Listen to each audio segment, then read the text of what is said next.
Assalamualaikum warahmatullahi wabarakatuh. Jumpa kembali lagi dengan saya Udin dalam channel Kim UD.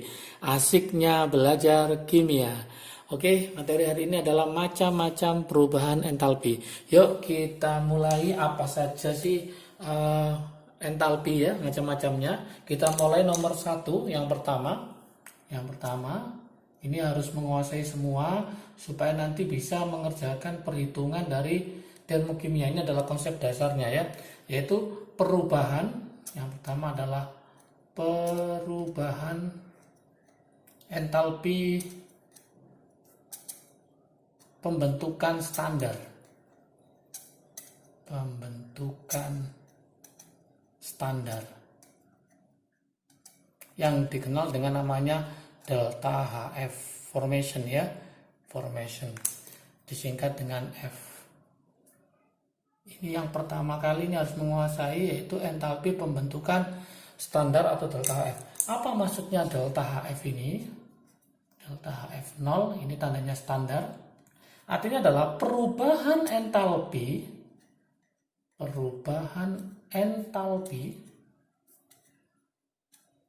yang diperlukan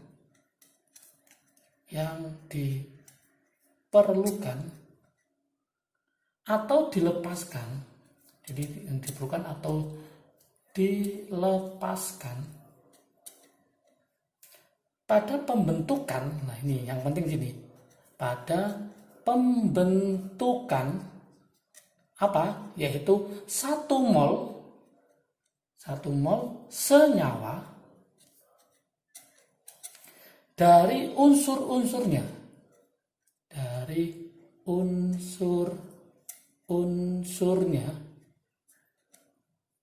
dalam keadaan standar.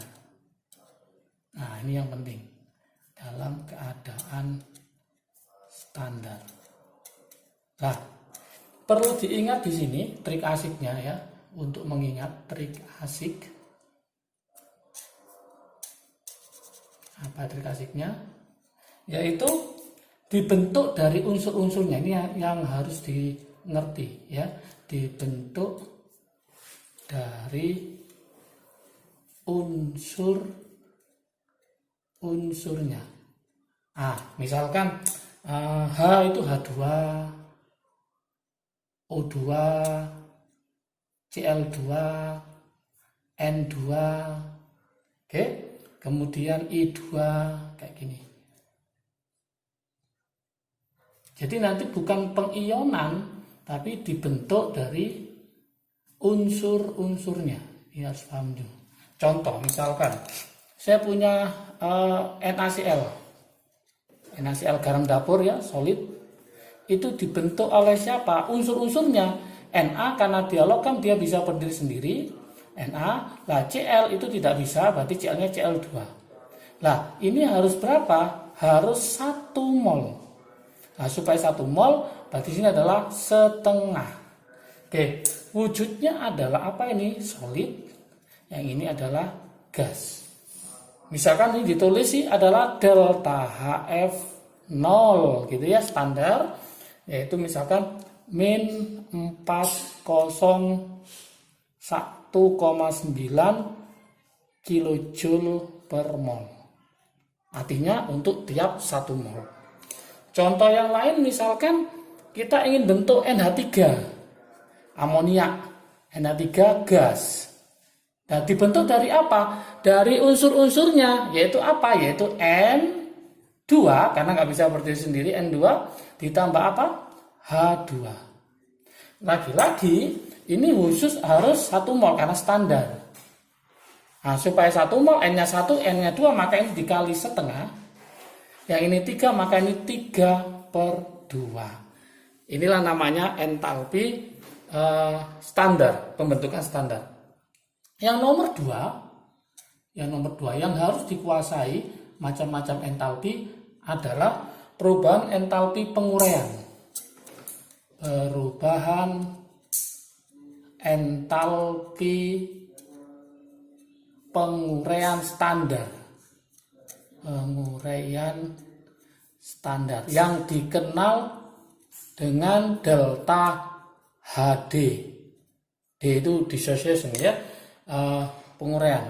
Kadang ada yang ngomong decomposition atau dissociation. Nah, apa itu delta HD? Delta HD 0 berarti perubahan entalpi yang diperlukan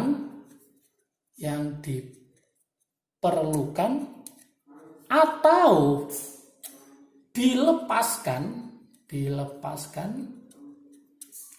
pada, nah kalau ini pembentukan, ini penguraian, dibalik, penguraian 1 mol senyawa sama menjadi unsurnya dalam keadaan standar 1 mol. Standar, ini harus paham. Oke. Lah, trik asiknya gimana di sini? Trik asiknya, oke, supaya paham. Nah, ternyata ini adalah kebalikan. Jadi delta HD 0 itu merupakan kebalikan dari delta HF. Jadi teman-teman, kalau teman-teman delta HF ngerti, maka delta HD pasti ngerti. Karena apa? Dia merupakan kebalikan dari delta HF. Jadi soal ini kalau saya balik, jadi apa nanti? NaCl solid padatan berubah menjadi Na solid ditambah setengah Cl2 gas. Maka ini saya ganti namanya delta HD karena penguraian. Nah, tinggal ganti ini min jadi apa? Plus. Nah, plus 401,9 kilojoule per mol. Gitu aja. Oke. Atau ini nanti kalau dibalik berarti Na3 berubah menjadi setengah N2 ditambah 3/2H2. Maka ini delta HF-nya berubah menjadi delta HD. Gitu aja. Itu adalah delta HD, yaitu penguraian standar, entalpi standar. Kemudian berikutnya, kalau contoh yang lain misalkan ya, kita punya SO2 boleh. SO2 dalam bentuk gas, nah, diuraikan menjadi S ditambah O2. Nah, ini dalam bentuk S-nya dalam bentuk solid, belerang ya, yang ini gas. Nah, ini 1, nah, O-nya 2, O-nya 2, ini berarti untuk berapa mol? 1 mol. Maka ini namanya delta HD. Karena dia diuraikan menjadi unsurnya. Kemudian yang ketiga yang nggak kalah pentingnya, ini harus dikuasai sebelum kita mengerjakan soal-soal termokimia, yaitu adalah perubahan entalpi pembakaran. Jadi ada namanya perubahan entalpi pembakaran standar. Pembakaran standar yang disingkat dengan delta Hc. Nah, C itu dari kata combustion, berarti entalpi pembakaran standar untuk 1 mol. Apa delta Hc itu? Nah, delta Hc itu adalah yaitu perubahan entalpi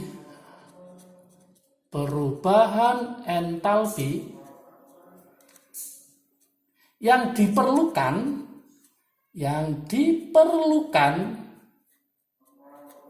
atau dilepaskan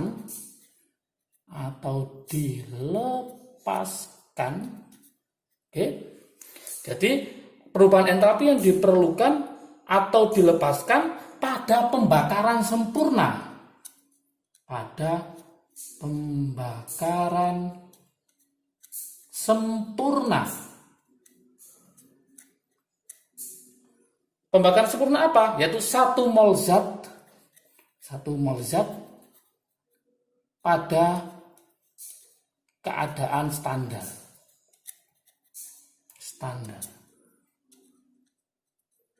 Oke. Gimana trik asiknya di sini? Nah, trik asiknya Nah, biasanya nanti akan direaksikan dengan oksigen. Jadi butuh oksigen untuk pembakarannya. Jadi nanti kalau ada reaksi dengan oksigen itu adalah reaksi pembakaran. Contoh, misalkan kita ingin membakar etanol, misalkan rumusnya etanol itu adalah contohnya adalah C2H5OH. Kita bakar dengan oksigen. Hasilnya karena dia pembakaran sempurna, maka hasilnya adalah CO2 ditambah H2O. Oke, ini kita setarakan dulu. C-nya 2, ini berarti saya kalikan 2. Hanya 5 tambah 1, 6, berarti ini saya kalikan 3. Oksigennya 4 tambah 3, 7, ini udah ada 1, berarti kurang 6, berarti ini saya kalikan 3. Oke, masih ingatkah teman-teman wujudnya ini adalah liquid, yang ini gas, ini gas, ini gas, maka yang ditulis adalah delta Hc, yaitu entalpi pembakarannya. Jadi untuk berapa mol? Untuk 1 mol. Ini juga 1 mol, 1 mol. Misalkan ini adalah setiap entalpi pembakaran itu kebanyakan adalah reaksi eksoterm, artinya dia melepas kalor, maka tandanya eksoterm adalah min. Misalkan min 1350. Nah, 1350 kilojoule per mol. Jadi untuk 1 molnya. Oke, kita lanjutkan lagi ke entalpi berikutnya, yang nggak kalah menariknya, yaitu yang harus dipelajari, yang nomor 4 ya, nomor 4 saya taruh di sini. Yaitu apa?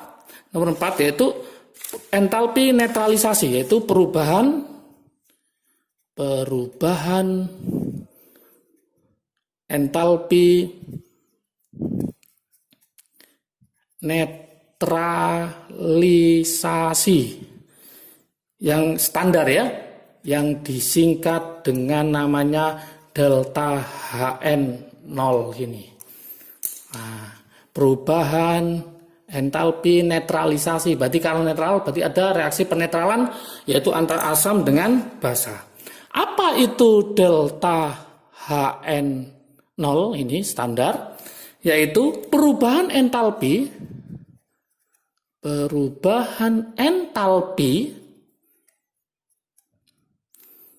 yang diperlukan, entalpi ya, yang diperlukan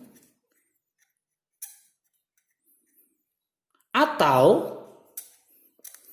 yang dilepaskan, diperlukan atau yang dilepaskan untuk menetralkan. Nah, intinya di sini. Untuk menetralkan 1 mol asam oleh basa atau sebaliknya. Berarti bisa basa oleh asam. Yang diukur, ini harus penting juga, yang diukur pada keadaan standar. Pada keadaan standar. Contoh misalkan, saya punya NaOH. NaOH kita reaksikan dengan HCl menjadi garam dapur, yaitu namanya NaCl plus H2O. Di mana wujudnya ini adalah aki larutan, ini juga aki, ini juga aki, yang ini liquid. Maka di sini kita tulis namanya delta HN0. Artinya dia adalah netralisasi. Misalkan kita tulis min 50 kilojoule per mol. Biasanya untuk netralisasi itu juga eksoterm sama dengan yang di sini, yaitu untuk pembakaran. Kenapa eksoterm? Karena dia akan melepas kalor ya. Oke, jadi kesimpulannya untuk berapa mol? Untuk 1 mol, untuk 1 mol. Sekarang kalau soal, misalkan saya ganti, misalkan saya punya soal itu beda ya. Misalkan NaOH, aki ya, aki. Kita reaksikan dengan H2SO4, aki juga. Maka hasilnya adalah Na2SO4, aki. ditambah H2O liquid. Nah, di sini saya tulis delta HN, delta HN tapi nggak standar ya. Kenapa? Karena ada yang kita setarakan dulu. Na-nya 2 maka saya kalikan 2, hanya 2 tambah 2 4, berarti ini saya kalikan 2. Di sini ada yang 2, ada yang 1. Maka ini akan saya tulis delta HN-nya, misalkan saya tulis hanya min 200 kilojoule. Oke.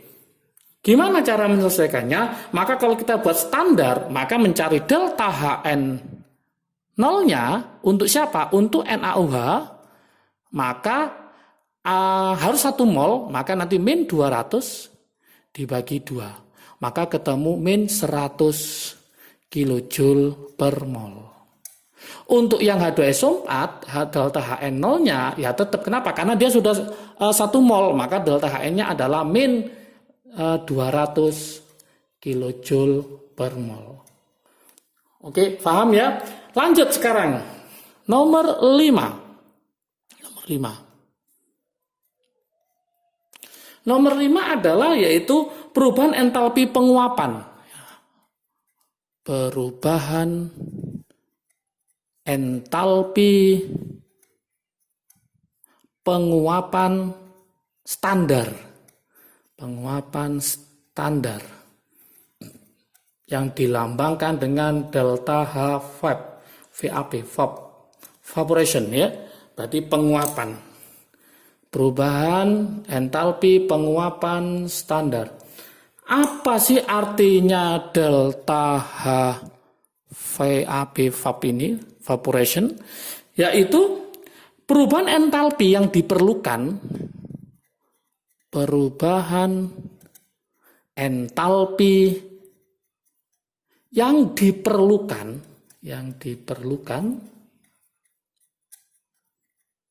atau dilepaskan, jadi yang diperlukan atau yang dilepaskan. Oke. Pada saat 1 mol zat, pada saat 1 mol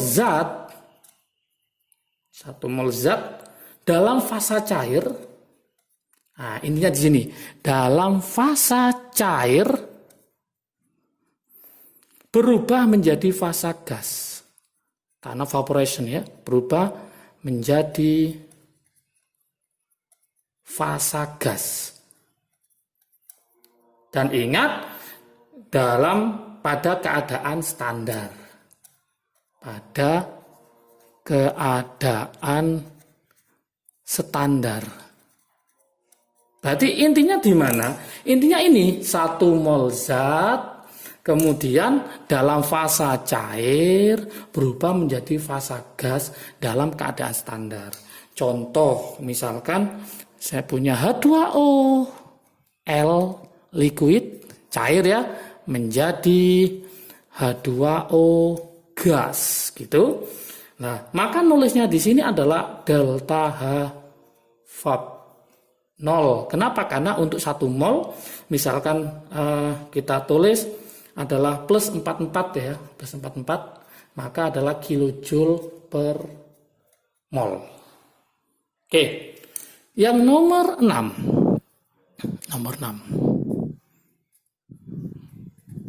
Nomor 6 adalah perubahan entalpi. Lawan penguapan ada namanya peleburan. Jadi nanti kita bahas perubahan entalpi peleburan standar. Peleburan standar. Yang dikenal dengan namanya delta H0 fusion. Yaitu apa? Peleburan, melebur. Nah, apa sih delta H fus 0 ini? Yaitu perubahan entalpi yang diperlukan atau dilepaskan pada saat, nah ini yang penting di sini, pada saat ya 1 mol fasa padat, 1 mol zat dalam fasa padat,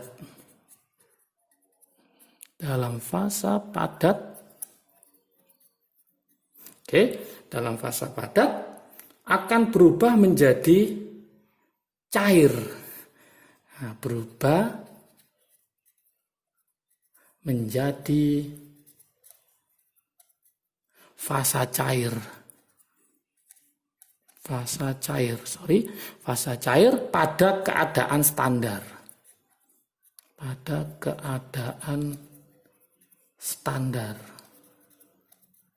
Oke. Misalkan kita buatkan contohnya, berarti H2O solid, jadi dalam bedanya kalau sama yang penguapan, ini fasa cair berubah menjadi gas, yang ini fasa padat berubah menjadi cair. Oke, tetap dalam keadaan 1 mol karena harus standar. Nah, jadi kalau kita tulis reaksinya misalkan H2O solid, nah, berubah menjadi H2O liquid. Nah, maka namanya delta H-nya adalah fuse. Misalkan kita tulis misalkan plus 6,01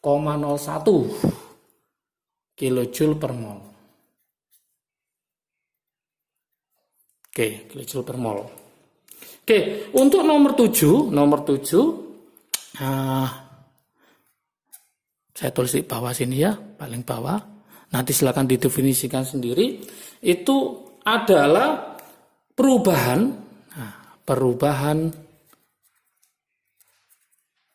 entalpi sublimasi standar yang dilambangkan dengan delta H sublimasi standar. Oke, apa kira-kira perubahan entalpi sublimasi standar? Langsung saya kasih contoh soalnya, misalkan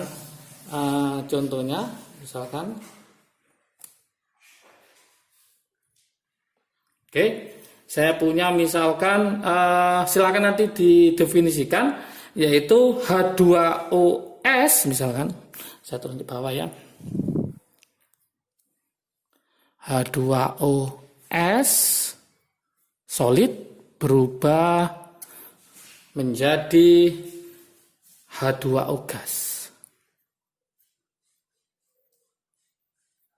Jadi kalau lihat contohnya sini, maka bisa kita simpulkan berarti perubahan entalpi sublimasi adalah perubahan entalpi yang diperlukan atau dilepaskan pada saat 1 mol zat dalam fasa solid atau padat berubah menjadi fasa gas. Itu namanya entalpi sublimasi pada keadaan standar. Oke, tinggal satunya lagi adalah entalpi pelarutan standar. Berarti entalpi pelarutan standar itu adalah perubahan entalpi yang diperlukan atau dilepaskan ketika 1 mol zat melarut dalam suatu pelarut pada keadaan standar. Jadi contohnya misalkan HCl gas berubah menjadi HCl aki, maka namanya adalah entalpi solubility atau entalpi pelarutan. Oke, ini adalah macam-macam entalpi yang dipentingkan di perhitungan kimia. Itu adalah 3 ini biasanya, yaitu entalpi pembentukan standar, entalpi penguraian standar, sama entalpi pembakaran standar. Biasanya yang sering keluar ya. Oke, kalau video ini bermanfaat bagi kalian, silakan di-share ke teman kalian supaya manfaatnya semakin banyak lagi. Jangan lupa like, subscribe, dan komentarnya. Ditunggu supaya menghasilkan video-video yang terbaik ya. Dan kalau ingin melihat rangkuman materi ini bisa dilihat di IG Kim UD. Jangan lupa follow ya. Oke, semoga bisa dan mengerti. Salam sukses selalu dari Kim UD, asiknya belajar kimia. Assalamualaikum warahmatullahi wabarakatuh.